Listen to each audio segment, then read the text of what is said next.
जय हिंद। तो आज की क्लास हम देखते हैं क्लास 10th की केमिस्ट्री। और केमिस्ट्री में के जो आप लोग का फर्स्ट चैप्टर है रासायनिक समीकरण तथा उनके अभिक्रिया। तो उसमें बहुत सारे टॉपिक को पढ़ लिए थे।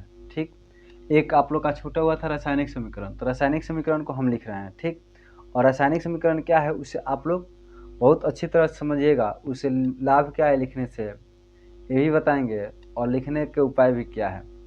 ठीक, तो इस प्रकार से आप लोगों को देखिए रासायनिक समीकरण होती क्या है कि किसी भी तत्वों के, ठीक, किसी भी तत्वों के या यौगिक के उसके सूत्र एवं संकेत के द्वारा अगर हम लिख दिए, यानी संक्षिप्त रूप में लिख दिए, सबसे छोटा फॉर्मेट में सबसे कम जगह में हम लिख दें, तो उसी को कहा जाता है रासायनिक समीकरण। उसी को कहा जाता है रासायनिक समीकरण। जैसे कि देखिए हम आप लोग के एक ही शब्द को 3-4 तरीका से लिख रहे हैं। लिखेंगे कि मैग्नीशियम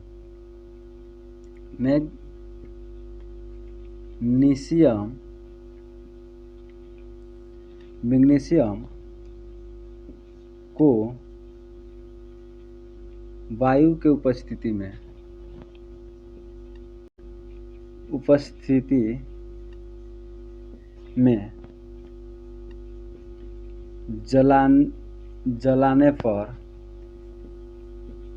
जलाने पर मैग्नीशियम ऑक्साइड बनता है।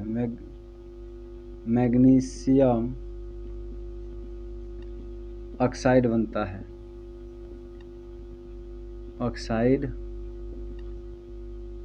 बनता है। ठीक, यह देखिए, यह एक हम लोग के लिए 12 शब्द हो गया कि मैग्नीशियम है। ठीक, और वह वायु की उपस्थिति में जल रहा है, और जलने के पश्चात जो हमें नए पदार्थ मिलता है, ठीक, उसे मैग्नीशियम ऑक्साइड कह रहे हैं। ठीक, एक क्या हुआ, एक लिखते हैं आप लोग का मैग्नीशियम प्लस ऑक्सीजन, यानी वही वायु की उपस्थिति में, और बन जाएगा आप लोग का क्या चीज, मैग्नीशियम ऑक्साइड। मैग्नीशियम ऑक्साइड, ठीक, यह हुआ। अब इसी को एक और तरीका से लिखते हैं हम, Mg सूत्र होता है, अब प्लस ऑक्सीजन का O2 होता है, बनेगा MgO। ठीक, तो देखिए यह जो 3 तरीका से हम लिखे हैं, जो आप लोग को 3 तरीका से लिखे हैं, तो इसमें सबसे शॉर्ट फॉर्म यानी सबसे छोटा लिखने का तरीका क्या है, तो हम लोग के लिए मिल रहा है वह 3 नंबर मिल रहा है।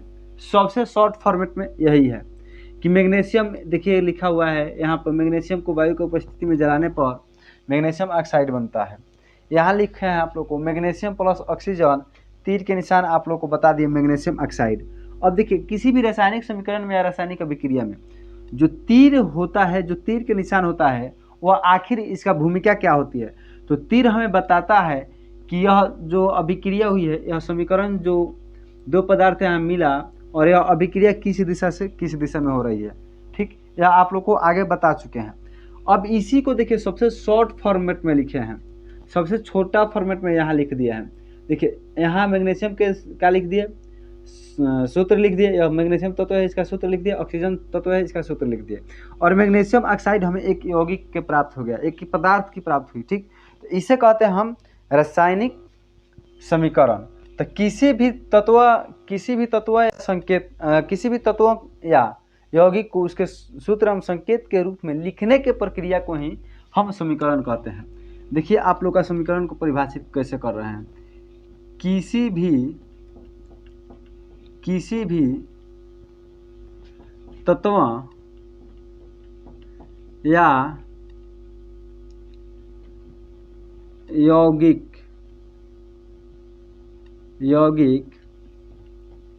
के संक्षिप्त रूप में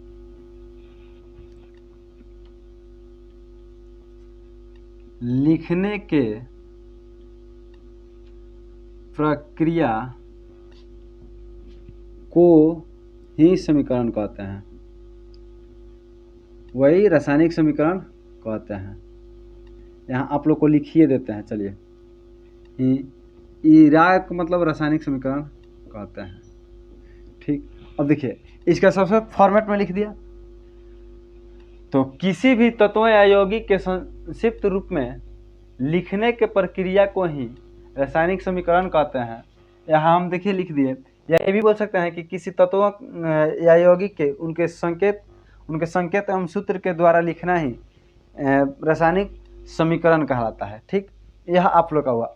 अब देखिए रासायनिक समीकरण लिखने से फायदा क्या होती है। तो सबसे पहले देखिए फायदा का मतलब समझिए कि यहाँ से जो यह शब्द लिखे हैं, पहले का फायदा यहाँ तक सोचिए, जो हम घेर रहे हैं और फिर जो यहाँ से हम घेर रहे हैं, घेरा लगा रहे हैं इसमें, और यह जो घेरा लगा रहे हैं, तो इसमें सबसे देखिए, इस अगर फर्स्ट वाला को देखें तो यहाँ से लेकर वहाँ तक, यानी यहाँ तक लिखने में आप लोग को देखिए सबसे ज़्यादा स्याही का भी यूज हुआ होगा, सबसे ज़्यादा स्याही का भी यूज हुआ होगा।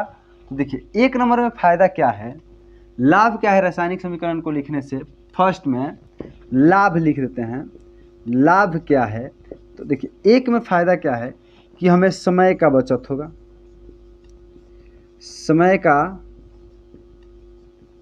बचत होता है। दूसरा देखिए यहाँ से जब यहाँ तक हम लिखे तो समय बचा, तो समय जब बचा तो स्याही भी बचा। 2 नंबर में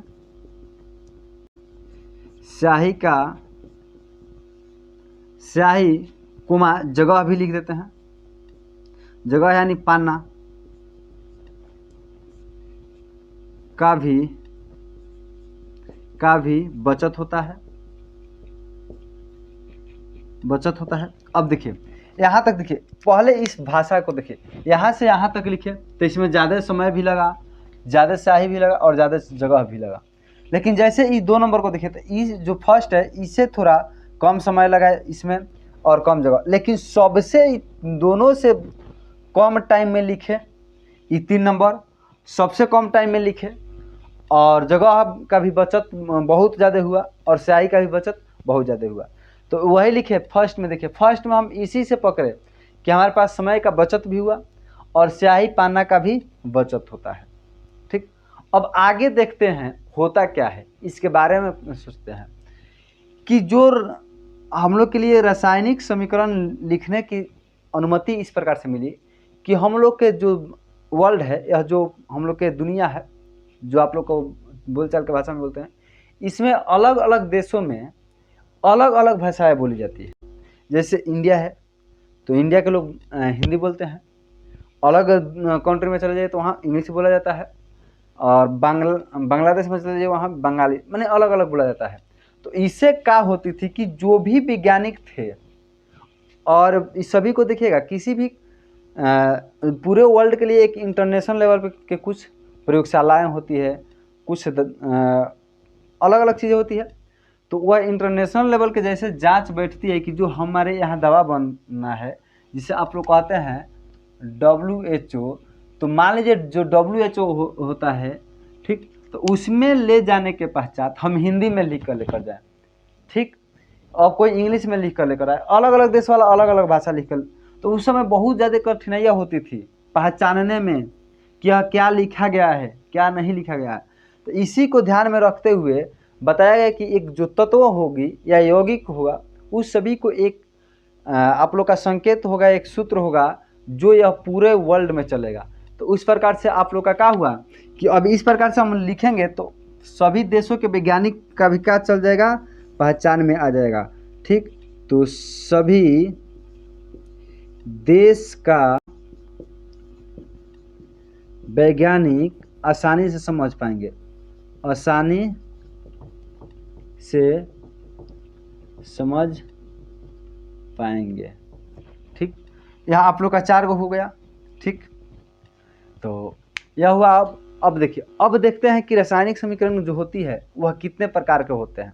तो रासायनिक समीकरण आप लोग के 2 प्रकार के होते हैं। ठीक, अब 2 कौन कौन से होते हैं उसके बारे में देख रहे हैं और वह भी पढ़ेंगे।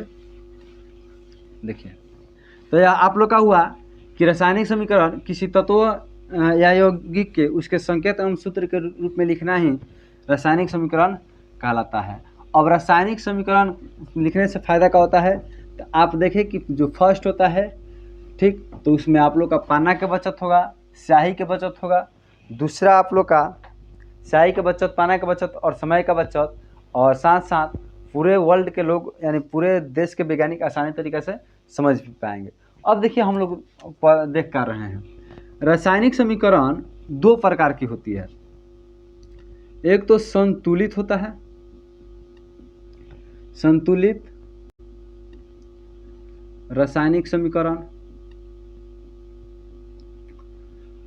और जो दूसरा होता है वो होता है असंतुलित, असंतुलित रासायनिक समीकरण। देखिए एक होता है संतुलित, एक होता है असंतुलित।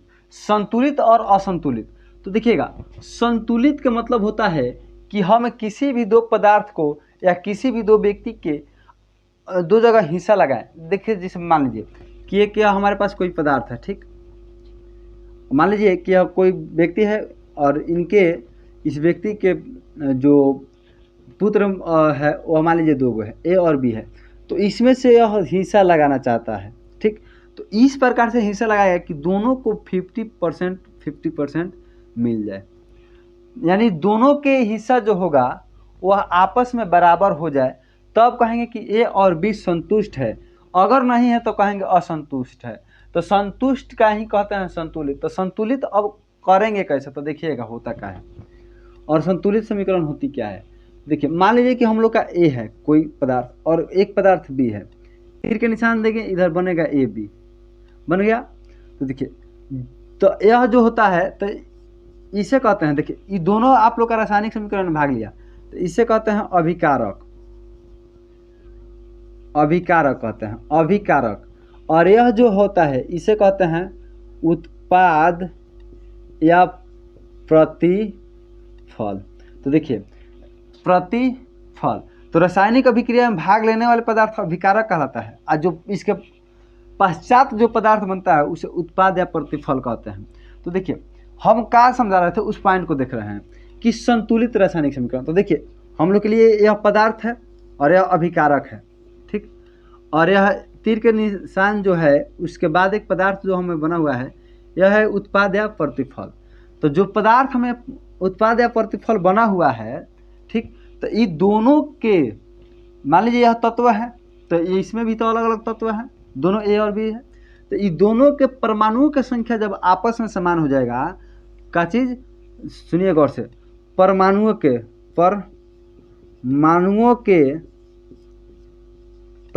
संख्या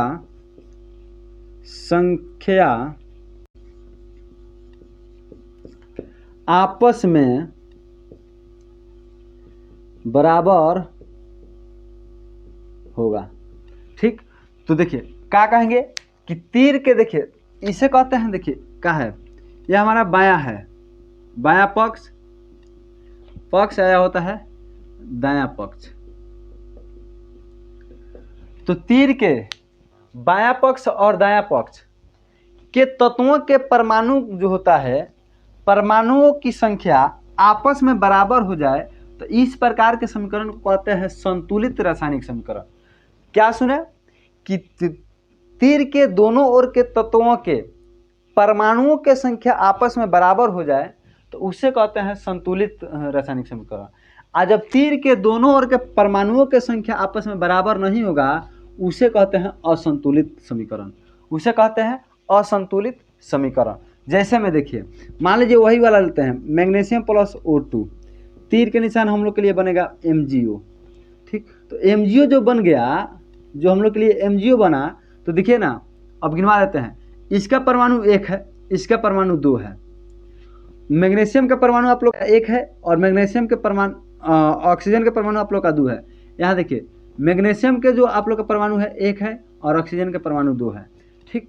तो अब तो देखिए अब दोनों तीर के दोनों ओर के तत्वों के परमाणु की संख्या आपस में बराबर नहीं है, क्योंकि यहाँ ऑक्सीजन 2 है, यहाँ 1 है, मैग्नीशियम तो बराबर है। तो इसके लिए क्या करेंगे, ठीक, कि अब 2 यहाँ चाहिए, 2 करेंगे तो यहाँ 2 नहीं लिखेंगे ना, यहाँ डायरेक्टली यहाँ लिख देते हैं 2। तो अब देखिए अब क्या हुआ कि 2 मैग्नीशियम हो गया और 2 ऑक्सीजन हो गया, तो 2 यहाँ लिख दिए। इस प्रकार से आप लोग का यह संतुलित रासायनिक समीकरण हुआ, संतुलित रासायनिक समीकरण हुआ।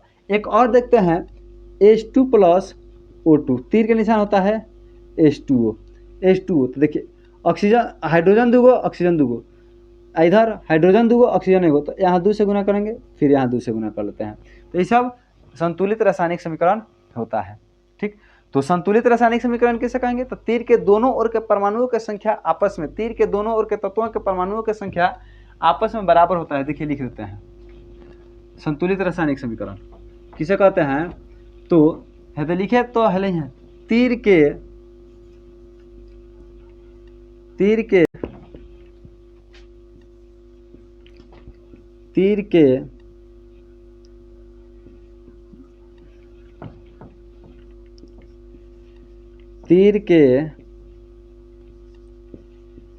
दोनों ओर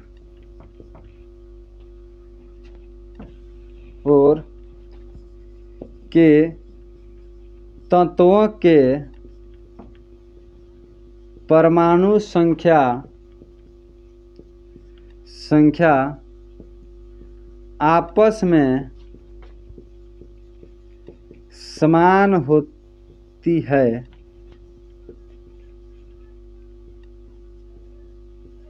तो उसे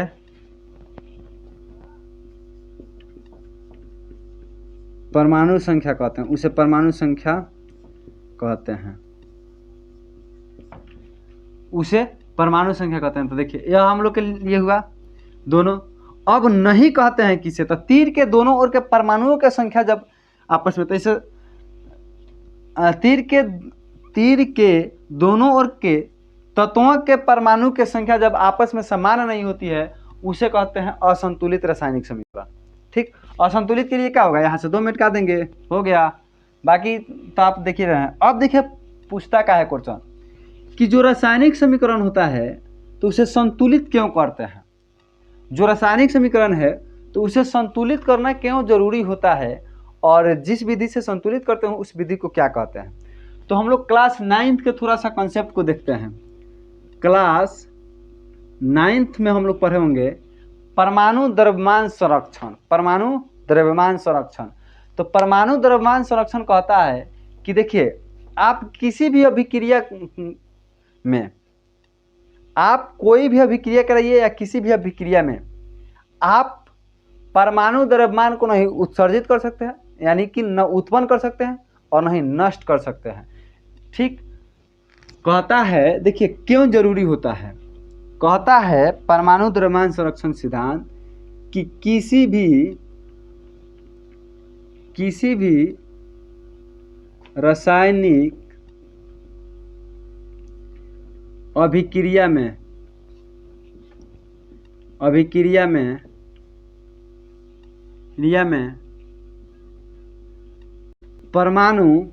नहीं तो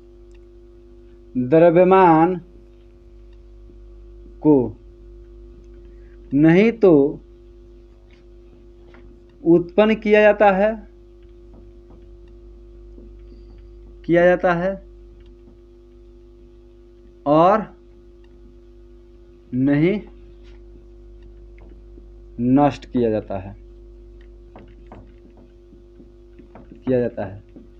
इसी को सही साबित करने के लिए हम रासायनिक समीकरण को संतुलित करते हैं। कोई पूछे कि रासायनिक समीकरण को क्यों संतुलित करते हैं, तो लिखे हैं देखिए घेरा में कि किसी भी रासायनिक अभिक्रिया में परमाणु द्रव्यमान को नहीं तो उत्पन्न किया जाता है और नहीं नष्ट किया जाता है। इसको सही साबित कर देने के लिए हम लिखते हैं